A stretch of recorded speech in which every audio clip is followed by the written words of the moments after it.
Guys എൻ്റെ സബ്സ്ക്രൈബേഴ്സാണ് 100 പേരാവുന്നതിന് മുന്നേ. നീ എത്ര എപ്പോഴാണ് സബ്സ്ക്രൈബ് ചെയ്തത്? 50 മുന്നേ ആണോ? 50 10 മുന്നേ ആണോ? 12 13 സബ്സ്ക്രൈബേഴ്സാണ്. അപ്പോൾ എൻ്റെ വീഡിയോസിനെ കുറിച്ചും എൻ്റെ യൂട്യൂബ് ചാനലിനെ കുറിച്ചും അവർ 2 വാക്ക് സംസാരിക്കുന്നതായിരിക്കും. ഗ്രോ വിത്ത് നേഹ എന്ന് പറയുന്ന അക്കൗണ്ടിനെ പറ്റി പറയുകയാണെങ്കിൽ വളരെ പിന്നെ എല്ലാം ഞാൻ കേൾക്കുന്നതായിരിക്കും. ഒരു സബ്സ്ക്രൈബേഴ്സിന്റെ രോദനം എല്ലാം എനിക്ക് കേൾക്കണം. പ്രത്യേകിച്ച് നേഹ ചെയ്യുന്നുണ്ട്. അതിനെപ്പറ്റി പറയാൻ വേറെ വാക്കുകളില്ല. ഇത്രയേ ഉള്ളൂ എനിക്ക് ഗ്രോ വിത്ത് നേഹയിൽ കാണുന്നത്. എനിക്കതിലൊരു വ്ളോഗ് ഇപ്പോഴും ഭയങ്കര ഇൻട്രസ്റ്റിംഗ് ആയിട്ട് ഫീൽ ചെയ്തു. ഞാനത് ചോദിക്കണമെന്ന് വെച്ചിരുന്നതാണ്. ഒരു പനി പിടിച്ച ഒരു പനി പിടിച്ച ദിവസം എത്ര ഇങ്ങനെ കഴിക്കാൻ പറ്റി? പിന്നെ ഞാൻ ചിന്തിച്ചു, ഇവളിനി സുമി റഷീദിന്റെ ആരെങ്കിലും ആയിട്ട് വരുമോ?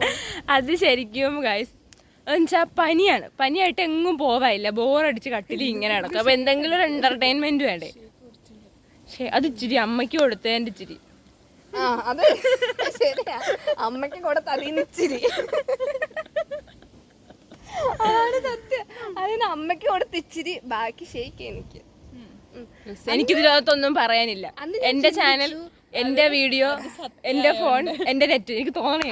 അപ്പൊ പിന്നെ ഞങ്ങളൊരു കാര്യം പറയട്ടെ, ഞങ്ങളുടെ നെറ്റ്, ഞങ്ങളുടെ യൂട്യൂബ് ചാനലിൽ ഞങ്ങളെടുത്ത സബ്സ്ക്രൈബ്, അതെങ്ങനെ ശരിയാവും? ഒന്നും പറഞ്ഞിട്ട് ഒരു കാര്യമില്ല. എപ്പോഴും സബ്സ്ക്രൈബേഴ്സിനെ മനസ്സറിഞ്ഞ് വേണം കോണ്ടന്റ് ക്രിയേറ്റേഴ്സ് പെരുമാറേണ്ടത്. ഇത് എനിക്ക് ഇവരുടെ രണ്ടുപേരെ മനസ്സറിയാൻ സൗകര്യമില്ല. അതാണ് മെയിൻ കാര്യം. ഇത് എനിക്കറിയാത്തുള്ള 156 പേര് ചിന്തിക്കുന്നത്. ഒരക്കൗണ്ട് അച്ഛൻ, ഒരെണ്ണം അമ്മ, ഒന്നും ഉണ്ണി. എന്റെ വീട്ടിലെല്ലാരും ഞാൻ വീഡിയോ ഇട്ട ഉടനെ ഞാൻ സബ്സ്ക്രൈബ്, ലൈക്ക്.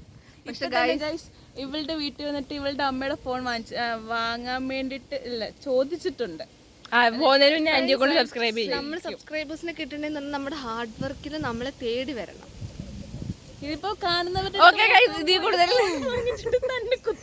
ഇതിൽ കൂടുതൽ എനിക്കൊന്നും പറയില്ല. Okay, bye guys. ബൈ. ഇങ്ങനെ തന്നെ കേട്ടോ റിവ്യൂ ഓഫ് മൈ